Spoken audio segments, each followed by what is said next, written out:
Hello everyone.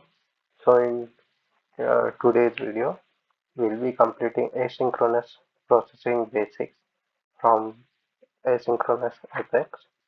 So just click on it. After clicking, we'll be landing here.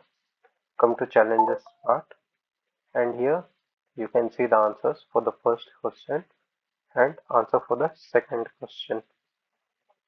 Guys, while making this video, I do not waste you guys' time. First, I deliver the correct content to you guys.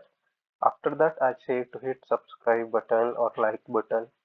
So if you genuinely like my content and you want me to improve on creating more videos for you guys, so just hit on like and subscribe button for me, guys. It will be really motivating for me to create more content, to deliver more content like uh, this.